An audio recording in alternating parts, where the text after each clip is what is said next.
Estamos de volta apresentando as lições da LPD de número 54, Lições da Palavra de Deus. É a revista da Escola Dominical, publicada pela editora Central Gospel. O tema dessa revista é Ser um Verdadeiro Cristão. O comentarista é o pastor Silas Malafaia. Hoje nós vamos apresentar a nossa aula de número 13, a bendita esperança. O nosso texto bíblico básico está fundamentado em Romanos. Carta de Paulo aos Romanos, capítulo 8, versículos 16 até o versículo número 25. Porém, eu quero ler apenas 2 versículos. Aliás, 3 versículos, 18, 24 e 25. O versículo 18 diz assim: porque para mim tenho por certo que as aflições desse tempo presente não são para comparar com a glória em que nós há de ser reservada. Então, todos nós enfrentamos grandes tribulações, adversidades e aflições.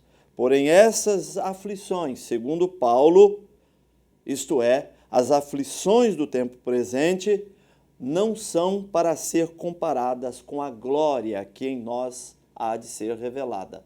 Então, aquilo que está reservado ao cristão fiel na eternidade é incomparavelmente superior às suas adversidades e aflições do tempo presente. Isso se constitui na nossa esperança. Então, o tema dessa aula é a bendita esperança. Qual é a nossa bendita esperança? São um quadro de situações, um cenário que se configurará na eternidade. Então, as coisas que vamos experimentar na eternidade são tão belas, maravilhosas, que nós não podemos comparar com as adversidades e aflições que passamos no decurso da nossa vida aqui na terra. Versículo 24, porque em esperança fomos salvos. Então, a palavra esperança ela está conectada com a nossa salvação. Nós fomos salvos em esperança. Inclusive, os fiéis da antiga aliança, do Antigo Testamento, eles foram salvos na esperança do Messias vindouro, do Messias que viria. Então, todos nós fomos salvos em esperança. E nesse versículo, o apóstolo Paulo diz: ora, a esperança que se vê não é esperança. Então, se nós estamos vendo, isso não é esperança. Aquilo já tem a forma concreta diante de nós.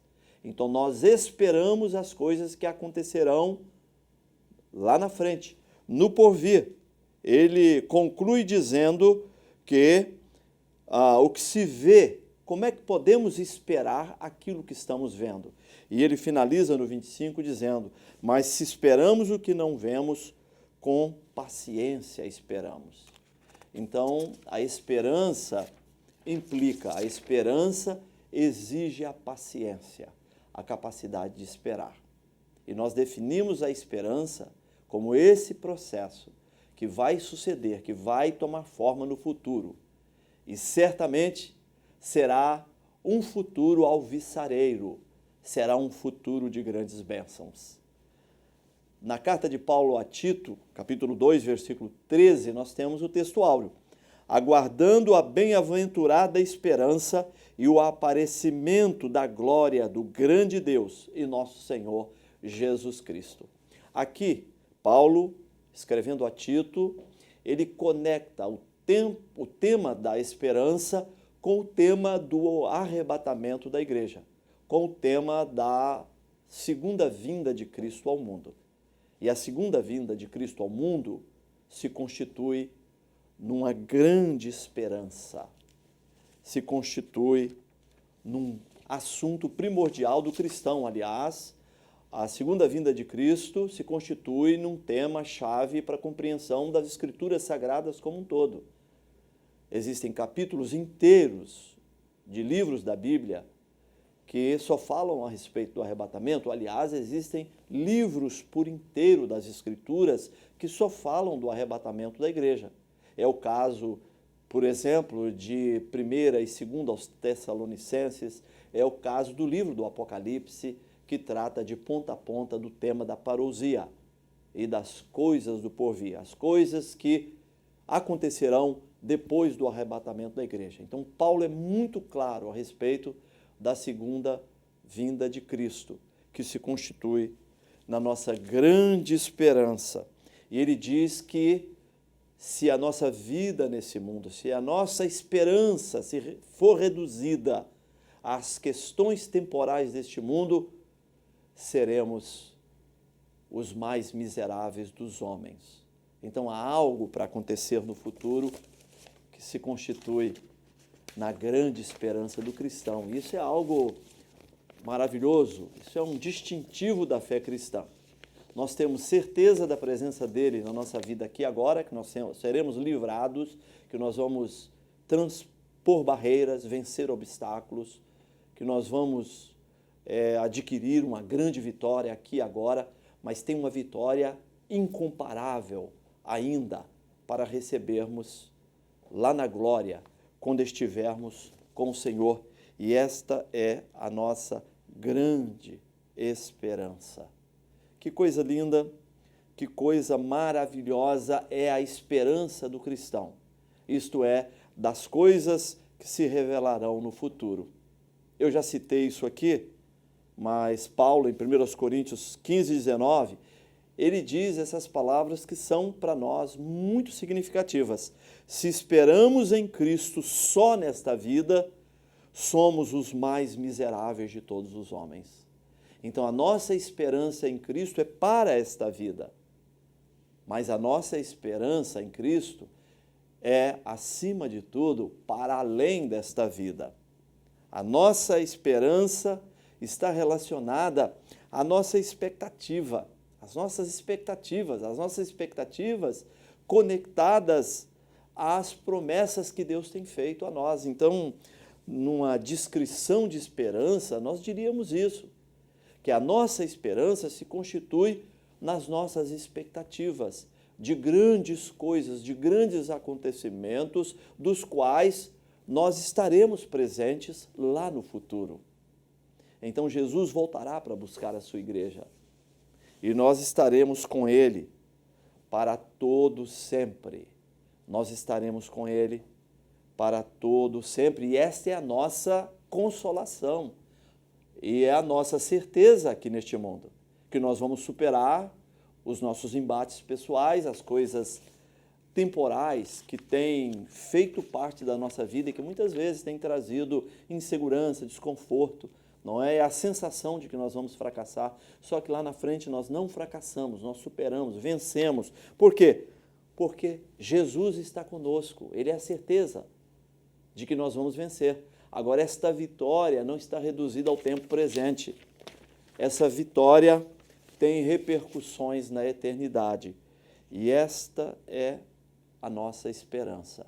Em 1 Pedro, capítulo 1 e 3, o apóstolo diz: Bendito Deus e Pai de nosso Senhor Jesus Cristo, que, segundo a sua misericórdia, nos regenerou para uma viva esperança, mediante a ressurreição de Jesus Cristo dentre os mortos. Então, nós fomos regenerados em Cristo para uma viva esperança, uma esperança que tem vida, uma esperança que se transforma numa grande âncora para nos fazer firmes aqui nesta terra e, no final de tudo, nos conduzir à eternidade. Nós temos aqui algumas características da nossa esperança em Cristo. Primeiro, ela é certa e constante. Ela é certa, porque ela não se constitui em promessas de homens. É uma promessa de Deus. E Deus não falha, ele é o mesmo ontem, hoje e eternamente. Por isso, a nossa esperança ela é certa e constante. Ela é também a certeza de que vamos triunfar, de que vamos vencer aqui na terra. Aliás, a Bíblia diz que nós somos mais do que vencedores por aquele que nos amou. Então, a nossa esperança nos faz posicionar-nos de uma maneira vitoriosa, de uma maneira triunfante. Como é que nós podemos obter essa esperança? Muito simples. Através da salvação em Jesus Cristo. A salvação em Cristo é fruto do arrependimento pessoal, é fruto do reconhecimento da nossa pecaminosidade.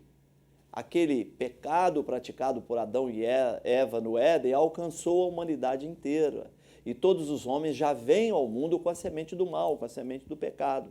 Porém, um dia, reconhecendo-se pecador e arrependendo-se dos seus pecados, este homem é perdoado, regenerado, justificado. O seu nome é registrado no livro da vida.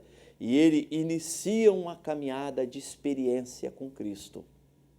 Essa esperança, essa bendita esperança, ela é obtida, isto é, ela é fruto da experiência com Cristo. Nós vamos caminhando, a maturidade vai ocupando a nossa mente, o nosso coração, e nós começamos a ver as coisas como elas devem ser vistas. Nós vamos dando prioridade ao reino de Deus, como Jesus disse, buscai em primeiro lugar o reino de Deus e a sua justiça, e as demais coisas vos serão acrescentadas. Isso também é uma esperança do cristão. Nós buscamos o reino de Deus e, como consequência, como um resultado da nossa busca pelo reino de Deus, as demais coisas das quais necessitamos para viver bem e com conforto e segurança aqui e agora, elas nos vêm como acréscimo. Esta é a nossa esperança. Então, como podemos obtê-la? Por intermédio de Cristo, por intermédio do sacrifício que Jesus ofereceu lá na cruz do Calvário, o seu sacrifício expiatório, o seu sacrifício remidor das nossas culpas e dos nossos pecados. E à medida que nós andamos com Cristo, à medida que nós experimentamos a comunhão com Deus, à medida em que nos tornamos mais e mais templos do Espírito Santo, uma bendita esperança nasce no nosso coração. Então, essa esperança é o alento do cristão. Então, nós estamos caminhando aqui agora, enfrentamos decepções, frustrações, mas não nos deixamos dominar pelas nossas frustrações e decepções. Nós as controlamos, porque nós temos esperança, nós visamos um objetivo eterno. Nós olhamos para o aqui e agora no sentido de viver de uma maneira zelosa, cuidadosa, mas o nosso objetivo maior está lá na eternidade.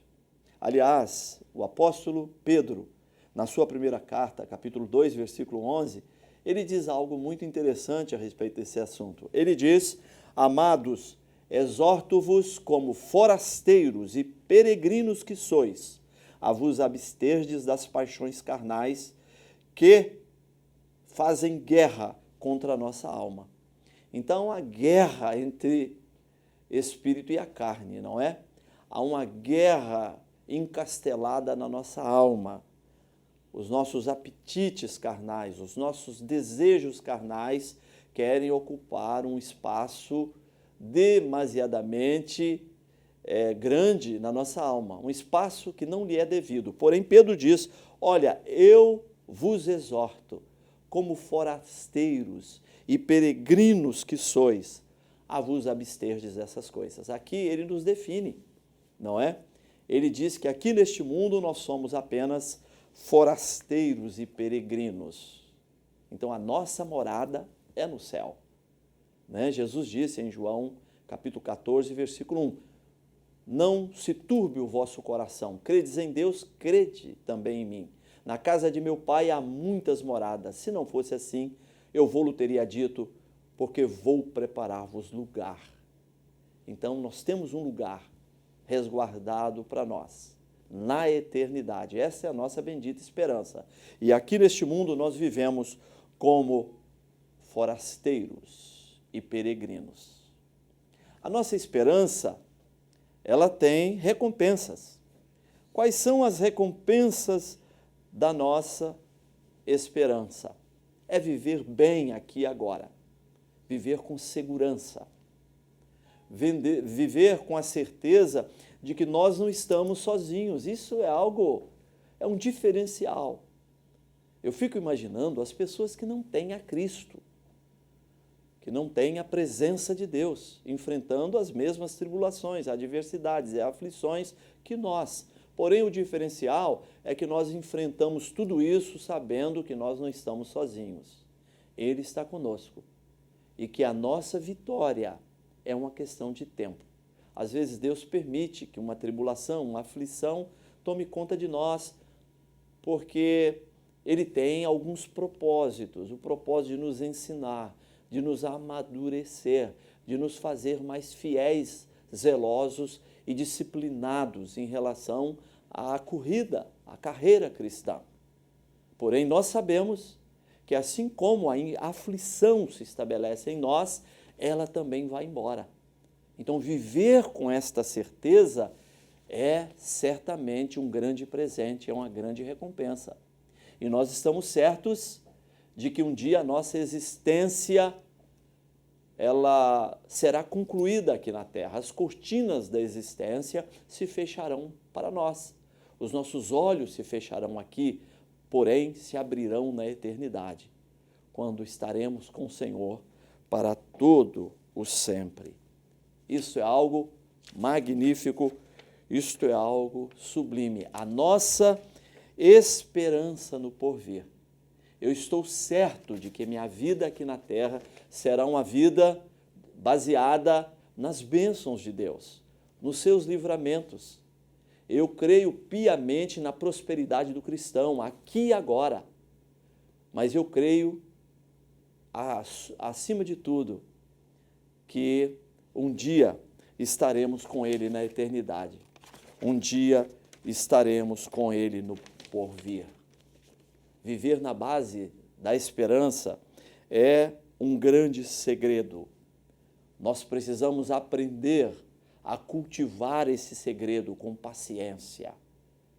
Nós precisamos esperar que um dia estaremos com Ele para todo sempre.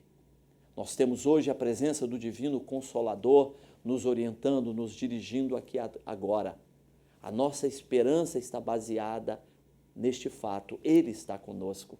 Mas, acima de tudo, a nossa esperança está baseada no fato de que um dia as cortinas da história da humanidade se fecharão e Jesus voltará para buscar a sua igreja e nós estaremos com Ele para todo sempre. Estamos chegando ao final desta aula. Que o Senhor ilumine a sua mente, o seu coração, que você tenha o discernimento certo da nossa bendita esperança. Então você vai vencer as suas aflições, você vai superar as suas adversidades aqui neste mundo. E um dia você estará com Ele. E assim você estará com Ele para todo sempre. Deus te abençoe de uma forma especial e poderosa.